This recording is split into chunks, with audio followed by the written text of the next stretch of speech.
प्यारे बच्चों, स्वागत है आप सभी का। हम लोग पढ़ रहे हैं ग्रेजुएशन की न्यूक्लियर फिजिक्स और जो हम लोग पढ़ रहे हैं वो है interaction of gamma rays with matter. प्यारे बच्चों, मैंने आपको बताया था कि gamma rays interact with matter in three ways, और you can say there are three mechanism by which the gamma ray interact with matter.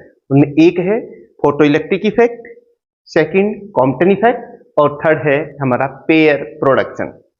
पहले दोनों यानी फोटो इलेक्ट्रिक इफेक्ट और कॉम्पटन इफेक्ट मैंने पिछले लेक्चर्स में आपको समझा दिया है, और आज हम थर्ड जो हमारा मैकेनिज्म है of interaction of gamma ray with matter उसे कंप्लीटली डिस्कस करेंगे। कि जो आज का हमारा टॉपिक है पेयर प्रोडक्शन, और साथ में हम ये भी देखेंगे कि ये इलेक्ट्रॉन पॉजिट्रॉन एनिहाइलेशन जो है उसका भी जिक्र करेंगे। इलेक्ट्रॉन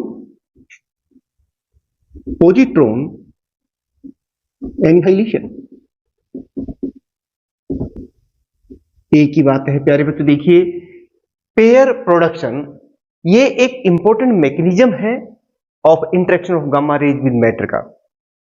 आज हम कंप्लीटली ये स्टडी करेंगे कि पेयर प्रोडक्शन क्या होता है और इसे हम डिराक थ्योरी से कैसे एक्सप्लेन करते हैं, क्या है इसके पीछे। और बहुत बार आपके एग्जाम में ये क्वेश्चन पूछा जा सकता है। मैंने बताया कि दो तरीके से ये क्वेश्चन पूछा जाता है। एक तो discuss the interactions of the gamma rays with matter, तो फिर आपको ये जो तीनों फिनोमिना है उनकी बात लिखना पड़ेगा, और अगर वो एक पार्ट डिस्कस करवाते हैं कि डिस्कस दी पेयर प्रोडक्शन, तो फिर पेयर प्रोडक्शन के बारे में ही आपको बताना है। लेकिन मैं आपको पेयर प्रोडक्शन की बात बताऊं प्यारे बच्चों, मैं बताना चाहूंगा कि जो गामा रेज होती हैं ये इलेक्ट्रोमैग्नेटिक रेडिएशंस होती हैं। इनकी जो पेनिट्रेटिंग पावर होती है वो काफी हाई होती है। उसकी वजह से इसकी जो मैग्नीज्म है वो भी डिफरेंट होते हैं अल्फा और बीटा पार्टिकल से। आइंस्टाइन मास एनर्जी रिलेशन के मुताबिक E बराबर mc स्क्वायर से कि energy and mass are interconvertible, but किस तरह से एनर्जी मास में कन्वर्ट होती है उसका एक बेस्ट एग्जांपल आज आप यहां देखना चाहेंगे कि पेयर प्रोडक्शन। यहां पर क्या होता है, सबसे पहले हम आपको बताएंगे कि पेयर प्रोडक्शन होता क्या है और इसके लिए क्या एसेंशियल कंडीशन है, और ड्राक होल थ्योरी से पेयर प्रोडक्शन को कैसे एक्सप्लेन हुआ, और लास्ट में हम देखेंगे इसका जस्ट उल्टा जो प्रोसेस होता है इलेक्ट्रॉन पॉजिट्रॉन एनिहाइलेशन, इसको भी हम डिस्कस करेंगे। तो चलिए शुरू कर देते हैं। सबसे पहले हम आपको बताते हैं कि पेयर प्रोडक्शन होता क्या है। प्यारे बच्चों, देखिए नाम से ही स्पष्ट हो रहा है पेयर प्रोडक्शन, इसका मतलब इसमें एक जोड़ा, एक पेयर जो है वो प्रोड्यूस हो रहा है। किसका? इलेक्ट्रॉन और पॉजिट्रॉन का। कैसे? देखिए, जब एक हैवी या जब एक हमारा हाई एनर्जी फोटोन किसी न्यूक्लियस के साथ इंटरेक्ट करता है, हैवी न्यूक्लियस के साथ, तो ये जो एनर्जी है ना फोटोन की, this energy is completely absorbed in the nuclear field of this nucleus and produce a pair of electron and positron. This process is called pair production. अब हमें ये बात समझ में आ गई है कि ये पेयर प्रोडक्शन होता क्या है। The process by which a pair of electron and positron is produced due to the interaction of a gamma ray photon with a heavy nucleus is called pair production. मैं लिख देता हूं साथ साथ में, by which a pair of electron and positron is produced due to interaction of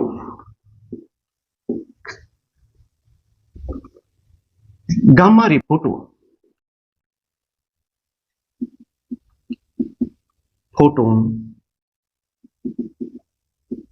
with the heavy nucleus is called pair production। तो इस तरह से प्यारे बच्चों आपको डेफिनेशन तो पता चल गई कि जब भी एक गामा रे किसी हैवी न्यूक्लियस के साथ इंटरेक्ट करता है तो एक इलेक्ट्रॉन और एक पॉजिट्रॉन का पेयर पैदा होता है और इसी प्रोसेस को हम पेयर प्रोडक्शन कहते हैं। अब इसमें एक और बात है कि ऐसा क्या हो रहा है। देखिए when gamma ray interact with heavy nucleus then it completely absorb. ये जो गामा रे है या इसकी जो एनर्जी है ना, it completely absorbed in the nuclear field of this nucleus and a pair of electron and positron produced। ये चीज भी यहां पे है, मैं भी लिख देता हूं। when a gamma ray, ये एनर्जी है, तभी तो हम कह रहे हैं एनर्जी किस में कन्वर्ट होगी है। ये देखिए मेटेरियल पार्टिकल्स में, और इस तरह से एनर्जी जो है वो मास में कन्वर्ट हो रही है। ये एक इंपॉर्टेंट एग्जांपल ये हमें मिल रहा है। मैंने गामा रे फोटोन इंटरेक्ट, बहुत ही बढ़िया अच्छे मार्क्स हमें आए, इसलिए इस तरह से लिखना आपको आना चाहिए, समझ करके कि यह हो क्या रहा है और हम लिख क्या रहे हैं। फिर देखिए आपकी फुल स्कोरिंग होगी। मैंने gamma ray photon interact with a heavy nucleus, heavy nucleus, then it completely absorb. ये जो एनर्जी तो है ये इसके न्यूक्लियर फील्ड में एब्जॉर्ब हो जाती है। Then it completely absorbed in nuclear field and, और फिर उससे क्या हुआ है, and a pair of electron and positron is produced। Pair of electron and positron is produced। तो प्यारे बच्चों इसकी कंडीशन क्या है, इसके लिए जरूरी कंडीशन ये है कि ये जो एनर्जी है इस गामा रे फोटोन की, ये मिनिमम एनर्जी इतनी तो होनी चाहिए जो इन दोनों के रेस्ट मास के सम के बराबर हो। यानी कि the minimum energy of this incident photon must be at least 2m0 square, that is the sum of the rest mass energy of electron and positron. मैं वही बात यहां लिख रहा हूं। For the pair production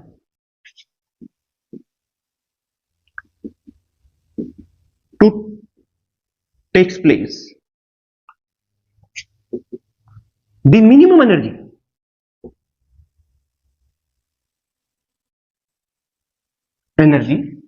of a photon must be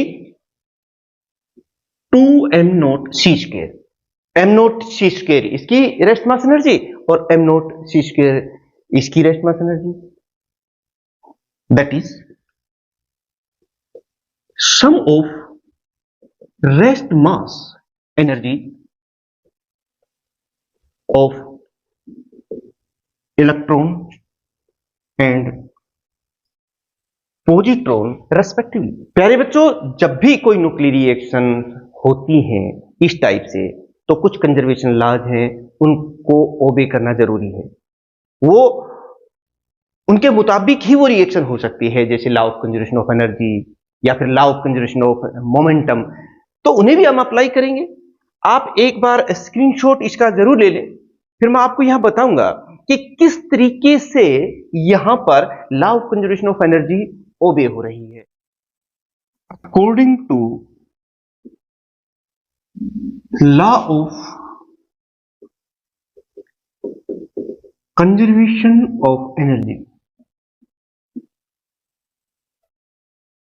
पहले बच्चों बताइए, देखिए इधर जो एनर्जी है पेयर प्रोडक्शन होने से पहले वो कितनी है, एच में। मैं लिख देता हूं, चलिए यही लिख देते हैं, ये हो गया एच में, ये energy and it is equal to ये किसके बराबर होगी? अब ये जो ये एनर्जी है यही तो कन्वर्ट हुई है किसमें? एक तो हम लिख रहे हैं rest mass energy of electron plus rest mass energy of positron, वो भी लिख दिया। फिर कुछ एनर्जी इसकी kinetic energy of electron plus kinetic energy of positron, और कुछ भाई ये न्यूक्लियस भी मूवमेंट में आएगी ना, तो इसकी भी लिख देते हैं, यानी कि काइनेटिक एनर्जी ऑफ न्यूक्लियस। ये एक इंपॉर्टेंट इक्वेशन हमारे पास आ गई है और आप समझ ही सकते हैं ये क्या है। ये तो क्या है? It is the energy of this gamma ray photon. These are the rest mass energy of electron and positron which are almost same, equally ही होती हैं। और ये जो आप देख रहे हैं this is the kinetic energy of electron, positron and nucleus respectively. मैं लिख भी देता हूं यहां पर कि where E negative, E positive and E nucleus are the kinetic energy of electron, positron and nucleus respective। ये इलेक्ट्रॉन, पॉजिट्रॉन एंड न्यूक्लियस, ये चीज, ये इनकी काइनेटिक एनर्जी। अच्छा एक और बात बताऊं, यहां तो आप देख रहे हैं कि इस एनर्जी में से कुछ हिस्सा rest mass of electron, rest mass energy of positron, ये तो बराबर बराबर है। लेकिन यहां पर भी देखिए ये जो काइनेटिक एनर्जी है ना इलेक्ट्रॉन और पॉजिट्रॉन, ये भी इक्वली शेयर करती हैं। इसके अलावा जो बच जाती है वो ये शेयर कर लेती है, ये तो नेग्लिजिबल है। The energy of photon in excess, देखिए जो एनर्जी ज्यादा है ना यहां पर इनके अलावा, इन एक्सेस ऑफ 2m0c2। बात यह है कि ये जो एनर्जी h म्यू है ये तो ये हो गई। अब जो बच गई ना इसके अलावा, इससे जो फालतू एनर्जी है वो इलेक्ट्रॉन और पॉजिट्रॉन ये इक्वली शेयर कर लेते हैं, is equally shared by electron and positron, बराबर बराबर शेयर कर लेते हैं। हाँ ये तो जरूर है कि इस पॉजिट्रॉन की एनर्जी जो है इससे थोड़ी सी ज्यादा होती है, वो इसलिए कि इस पर भी, न्यूक्लियस पर भी पॉजिटिव चार्ज होता है और पॉजिट्रॉन पर भी, तो इसमें एक रिपल्सन होता है ना, उसकी वजह से इस पॉजिट्रॉन की एनर्जी इससे थोड़ी सी स्लाइटली ज्यादा होती है। मैं वो लिख भी दें आप, ये देखिए जो चीज आपको समझ में आ रही है ना वो साथ साथ में आप लिखते जरूर जाएं, क्योंकि जब लिखेंगे तो ही तो एग्जामिनर उसको चेक करेगा और आपको एक्स्ट्रा मार्क्स देगा कि देखिए इसने समझ रहा है, जो कुछ ये समझ रहा है ये वही वो लिख भी रहा है और वो डायग्राम में साफ साफ दिखाई भी दे रहा है। However the positron receive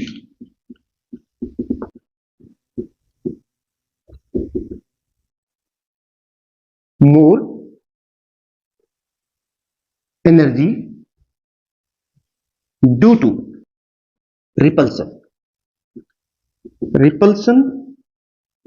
between nucleus and positron। फिर बच्चों आप मुझे बता सकते हैं कि ये 2m0 स्केयर यानी इन दोनों की इलेक्ट्रॉन और पॉजिट्रॉन की रेस्ट मास एनर्जी कितनी होगी, वो देख लेते हैं। देखते हैं 2m0 c स्केयर, बताइए 2 मल्टीप्लाई बाई m0, इलेक्ट्रॉन या पॉजिट्रॉन का मास कितना होता है 10 की पावर -31 किलोग्राम, और वेलोसिटी ऑफ लाइट तो आपको पता ही है ये होती है 3 इंटू 10 की पावर 8 मल्टीप्लाई बाई 3 इंटू 10 की पावर 8, और जब हम इसको मल्टीप्लाई करते हैं तो ये आता है 1.02। अगर मैं सिर्फ इसकी बात कर लेता हूं तो ये एनर्जी आती है 0.51 मेगा इलेक्ट्रॉन। ये देखिए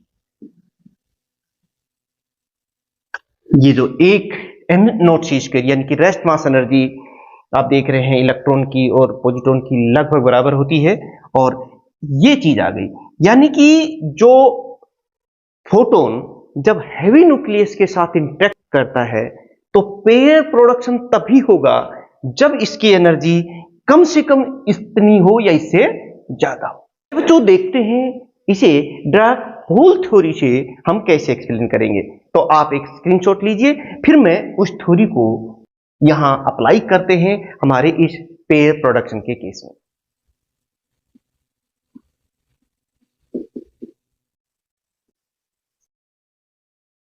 explanation by dark hole theory. अब प्यारे बच्चों देखिए, ये जो पेयर प्रोडक्शन हो रहा है ना, इसे हम डार्क ने किस तरह से एक्सप्लेन किया उसको करते हैं, और कई बार ये थ्योरी आपके एग्जाम्स में अलग से भी पूछी जा सकती है। देखिए,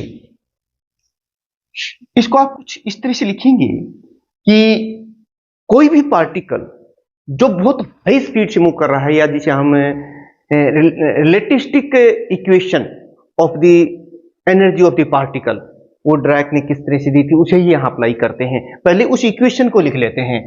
according to the Dirac, the energy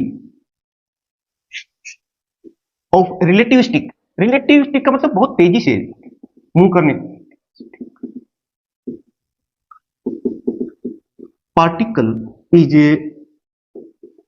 given by equation, या हम इसे relativistic equation of the energy of particle कहते हैं, और वो ये है, it is equal to plus minus p square c square plus m note c square c की पावर 4, ये होती है। अब ये देखिए, कोई भी पार्टिकल अगर हम उसकी मिनिमम बात करें तो फिर ये जो मोमेंटम कितना हो सकता है, कम से कम 0 हो सकता है। मिनिमम अगर हम मान के चले, जो कि होता नहीं है लेकिन हम मान लें, द मिनिमम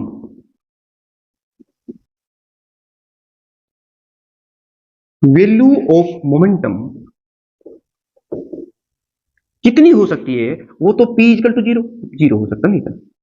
तो फिर ये जो हमारी इक्वेशन है ये कितनी बन जाएगी, it will be equal to plus minus, ये P को 0 कर देंगे तो कितनी हो जाएगी, एम नोट सी स्क्वायर, इतनी होगी। ये इस चीज को हमें यहां ध्यान रखना है। तो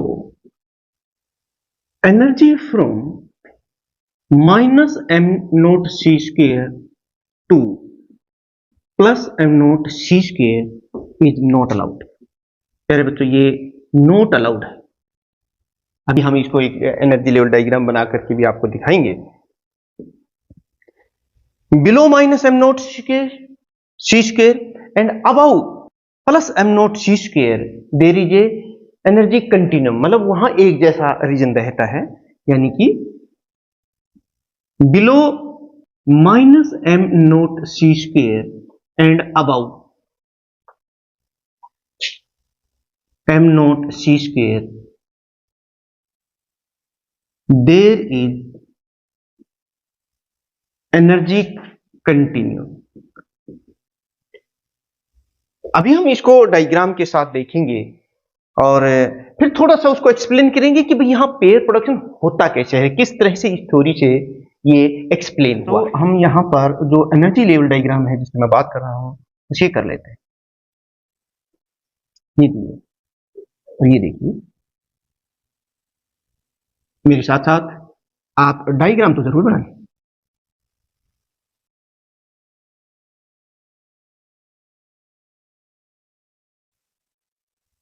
ये minus m note c square है, और यहां पर देखिए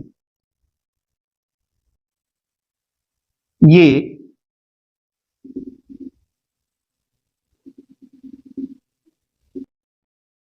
आप इसको इस तरह से बना लें।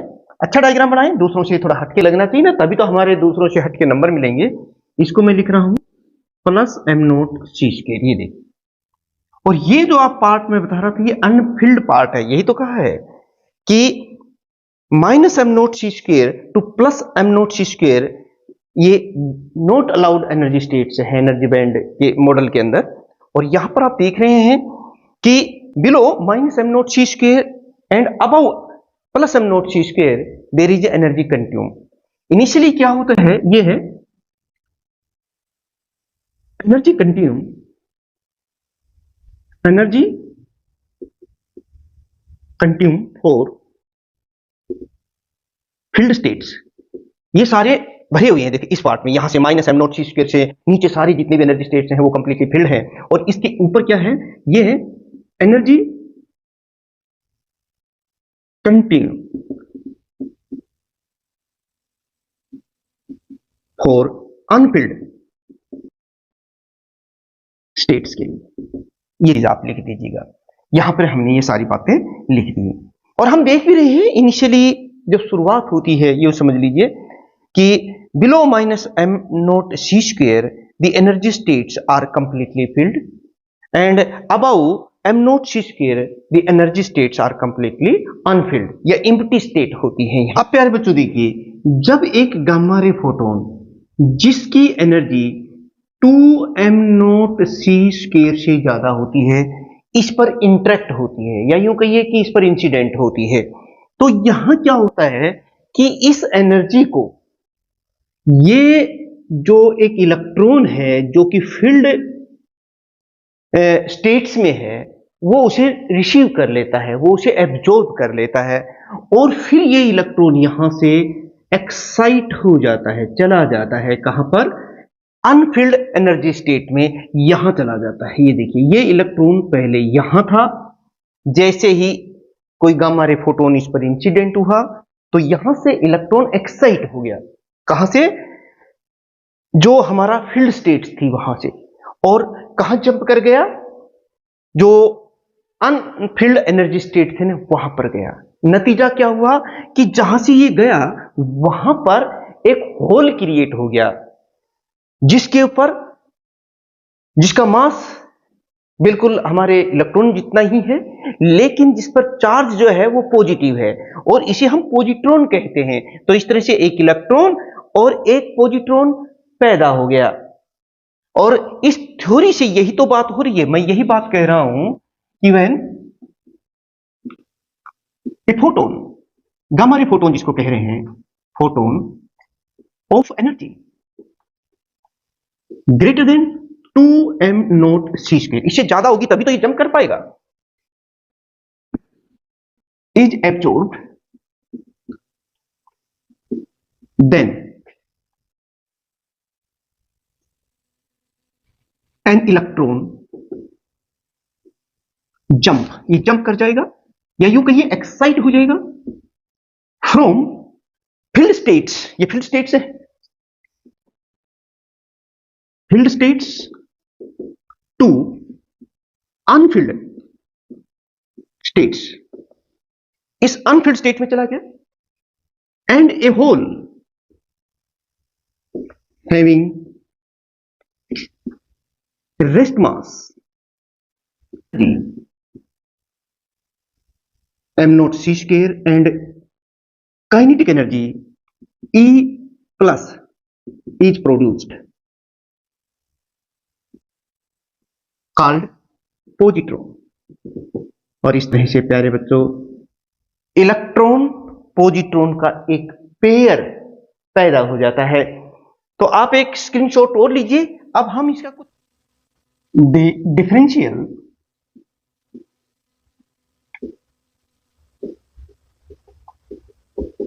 एब्जॉर्प्शन क्रॉस सेक्शन पर nucleus for the production of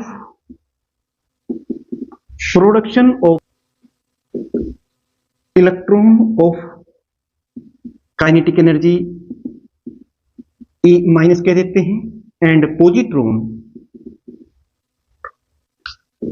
of kinetic energy E plus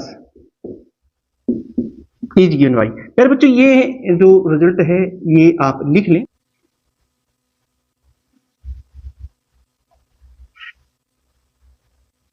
The differential absorption cross section per nucleus for the production of the electron of the kinetic energy and positron is given by। ये जो result है ये आप लिख लें, ये याद रख लीजिएगा, इसमें कोई ज्यादा मुश्किल नहीं है, ना ही हमें इसको ड्राइव करना है, बस ये रिजल्ट आपको पता होना चाहिए। E square upon 4 pi epsilon not m not c square का square z square p d e plus h mu minus 2 m not c square. ये वाला टर्म जो है ये तो एक कांस्टेंट है, और इस कांस्टेंट की अपनी एक वैल्यू भी है 5.8 इंटू 10 की पावर माइनस 32 मीटर स्क्वायर पर न्यूक्लियस। ये है, इसको आप इक्वेशन दे दीजिए वहां 1 2, इसको 3 इक्वेशन दे दीजिए, और ये तो इसकी वैल्यू है, ये जो आप देख रहे हो ना ये वाला कांस्टेंट, यानी कौन सी किसकी वैल्यू बता रहा हूं मैं, अल्फा इंटू ई की पावर, ये जो पोर्शन पत्र है जो कांस्टेंट है 4 pi epsilon not m not c square और स्क्वायर, इसकी जो न्यूमेरिकल वैल्यू है वो ये इतने मीटर स्क्वायर पर न्यूक्लियस। और यहां पर बाकी तो आप सबको पता ही है ये क्या क्या है, लेकिन ये जो P एक नई टर्म है इसके बारे में जरूर आप लिख दें यहां पर, केवल ये जो P है ना ये एक तरह का फंक्शन है जो एच म्यू और जेड के ऊपर आधारित है। जो हमारी जो फोटोन है जिसकी एनर्जी एच म्यू है और जो एटॉमिक नंबर है एब्जॉर्बर का उसका न्यूक्लियस का, P is the complicated function of h mu and z. इसका इट्स वैल्यू, इसकी वैल्यू कितनी होती है वो मैं बता देता हूं, varies between 0 4 h mu is less than equal to 2 m not c square and about 20 for h mu is equal to infinity for all values of z।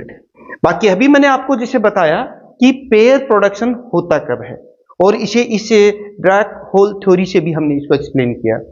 अब जरा इसके जस्ट उल्टा देखें, इसका उल्टा प्रोसेस जो है, यानी कि जब इलेक्ट्रॉन और पॉजिट्रॉन कंबाइन हो जाए, यानी कि इनहाइलेशन हो जाए, तो फिर 2 फोटोन पैदा होते हैं, और जिसे हम कहते हैं इलेक्ट्रॉन पॉजिट्रॉन एनिहाइलेशन। तो उसको भी हम देख लेते हैं।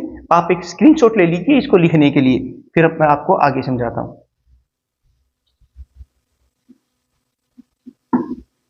Electron positron annihilation. अब प्यारे बच्चों, जैसे हमने पेयर प्रोडक्शन में देखा था कि जब हमारा एक फोटोन हैवी जो न्यूक्लियस है उसके साथ इंटरेक्ट करता है तो एक pair of electron and positron पैदा होता है, यानी कि एनर्जी किस में कन्वर्ट हो गई, मास में कन्वर्ट होगी। ये हमारे मेटल पार्टिकल है ना, इसलिए। अब जरा उल्टा सोचो कि ये जो पॉजिट्रॉन पैदा हुआ है ना, इसकी लाइफ बहुत कम होती है, ये चल रहा होता है, और जैसे ही ये इसकी स्पीड कम होती है, ये कहिए कि इसकी काइनेटिक एनर्जी कम हो जाती है, तो फिर ये ज्यादा देर तक रुक नहीं पाता है, और it is attracted towards the electron, और इसका इनहाइलेशन हो जाता है, मतलब इसकी रिकम्बिनेशन हो जाती है, और पैदा होते हैं 2 गामा रे फोटॉन्स। इस प्रोसेस को हम इलेक्ट्रॉन पॉजिट्रॉन एनिहाइलेशन कहते हैं। वही चीज, यानी कि कह सकते हैं कि पेयर प्रोडक्शन का जो उल्टा प्रोसेस है, इनवर्स प्रोसेस है, वो इलेक्ट्रॉन पॉजिट्रॉन एनिहाइलेशन है। वही मैं बात यहां लिख भी देता हूं, आप इसी तरीके से शुरुआत करेंगे कि it is the inverse of pair production. यहां पर हमने देखा था कि एनर्जी मास में कन्वर्ट हो रही है मेटेरियल पार्टिकल्स में, और इसमें क्या होगा, मेटेरियल पार्टिकल एनर्जी में कन्वर्ट हो रहे हैं, और इसीलिए आइंस्टाइन ने भी एक फार्मूला दिया था ना, E = mc², और वहां पर बताया गया था कि energy and mass are interconvertible, और ये इनके एक सूटेबल और बेस्ट एग्जांपल है, प्रैक्टिकल एग्जांपल है एनर्जी का मास में कन्वर्ट होना और मास का एनर्जी में कन्वर्ट होना। आप देख रहे हैं it is the inverse of pair production. अब ये क्या होता है, ये देखिए, during pair production the pair of electron and positrons produced but the positrons are short lived. Positron are short lived। और क्या होता है, when the kinetic energy becomes 0 tends to 0,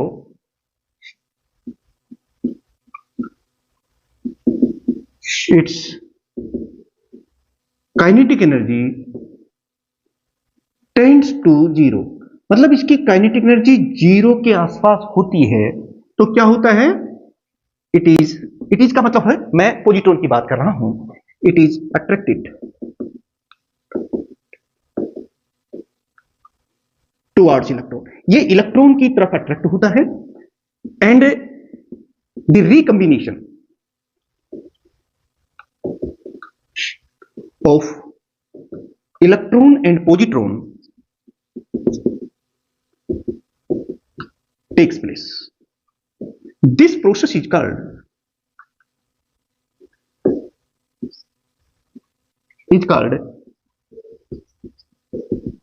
electron positron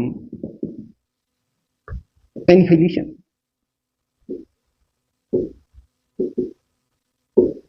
आप इसे इस तरह से देख सकते हैं कि जैसे सपोज कीजिए ये एक इलेक्ट्रॉन है और ये एक पॉजिट्रॉन है, ये दोनों आकर के मिल जाते हैं और उन दोनों का क्या हो जाता है, एनिहाइलेशन हो जाता है, रिकॉम्बिनेशन हो जाती है।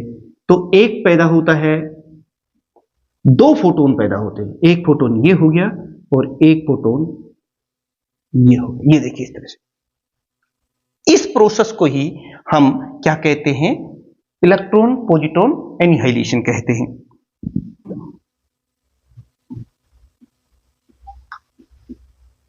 चलिए प्यारे बच्चों, अब तक आप डेफिनेशन आपको क्लियर हो गई होगी, इलेक्ट्रॉन पॉजिट्रॉन एनिहाइलेशन क्या होता है।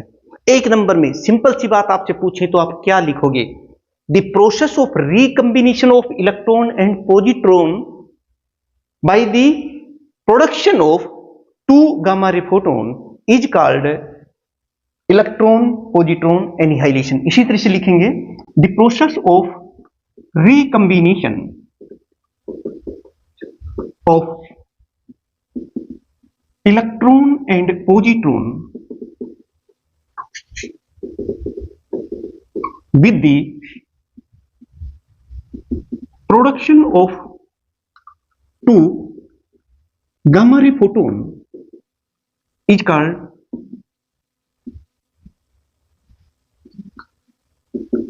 electron positron एनिहाइलेशन।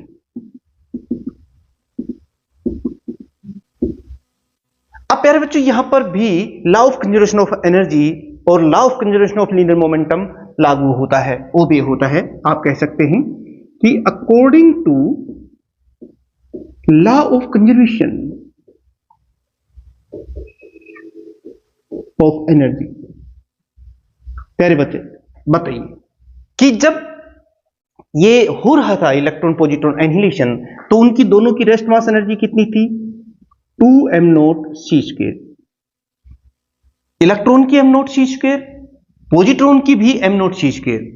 और साथ में क्योंकि जब इलेक्ट्रॉन आ रहा था तो उसकी कुछ काइनेटिक एनर्जी थी, तो this is the kinetic energy of electron plus this is the kinetic energy of positron. और जब ये मिलते हैं तो 2 पॉजिट्रॉन पैदा होते हैं, एक की एनर्जी h-n है और मान लेते हैं दूसरे की एनर्जी h-2 है।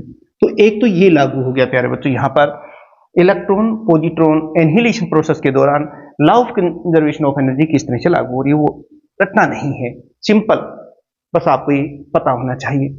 यहां पर जब इलेक्ट्रॉन पॉजिट्रॉन रिकंबाइन होते हैं तो 2 फोटोन यहां पैदा हो रहे हैं और इन फोटोन का जो मोशन होता है वो इस तरह से होता है ताकि law of conservation of linear momentum obey हो जाए, यानी कि according to law of conservation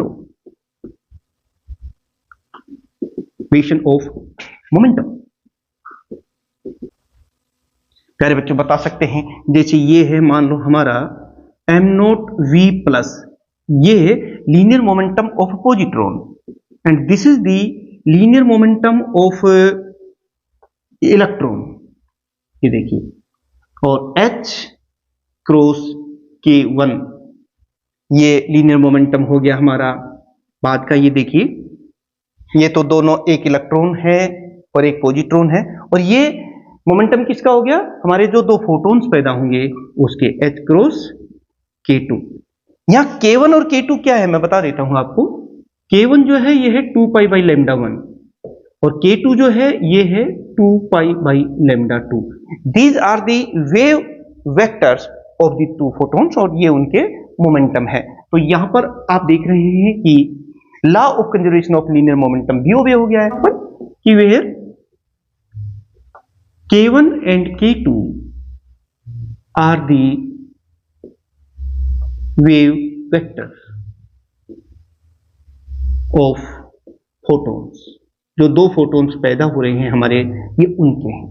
तो प्यारे बच्चों, इस तरह से जब आप समझ करके किसी चीज को लिखेंगे तो बढ़िया लिख के आ पाएंगे। फिजिक्स में रटना नहीं है, समझ के करना है। कौन कौन से स्टेप हमें लिखने हैं एग्जाम में वो हमें ध्यान रखने होंगे। बात यही थी कि मैंने आपको बताया था कि जर्नल सा क्वेश्चन आपसे पूछेंगे कि explain the interaction of gamma ray with matter. तो आपको बताना होगा यहां पर कि there are three mechanism of interaction of gamma ray with matter. One is the photoelectric effect and second is the Compton effect and third ये pair production है। हाँ, जस्ट इसका उल्टा जो है ये हमने अभी बताई दिया आपको, इलेक्ट्रॉन पॉजिट्रॉन एनिहाइलेशन होता, बस इतना ही लिखना है, बहुत ज्यादा नहीं लिखना है, क्योंकि पेपर में जितना पूछा जाता है ना हमें उतना लिखना है और आपके सिलेबस के हिसाब से, आपके पेपर के हिसाब से इतना ही काफी है। बस आपको तो सिर्फ इतना ही करना है कि आपकी दोनों चैनल जिनका लिंक डिस्क्रिप्शन में है उन्हें आप सब्सक्राइब कर लीजिए, बेल आइकन प्रेस कर दीजिए ताकि समय पर आपको नोटिफिकेशन मिल जाए। अपने नोट्स वीडियो को देख करके बना लीजिए। अगर बनाने में आपको थोड़ी दिक्कत आ रही है, समय नहीं है, तो आप जो डिस्क्रिप्शन में जो लिंक दिया है वहां से डाउनलोड करके और आप अपनी तैयारी कर सकते हैं। अगर आपको ये चीजें अच्छी लग रही हैं और आपने पहले से ही सब्सक्राइब कर रखा है तो फिर आप अपने दूसरे साथियों को भी इसे शेयर करें और आप ये जरूर लिखें आप कौन सी क्लास में और पढ़ते हैं और कहां से बिलोंग करते हैं, किस यूनिवर्सिटी से बिलोंग करते हैं, किस कंट्री से बिलोंग करते हैं। आप सभी स्टूडेंट्स का बहुत बहुत धन्यवाद। Thank you very much.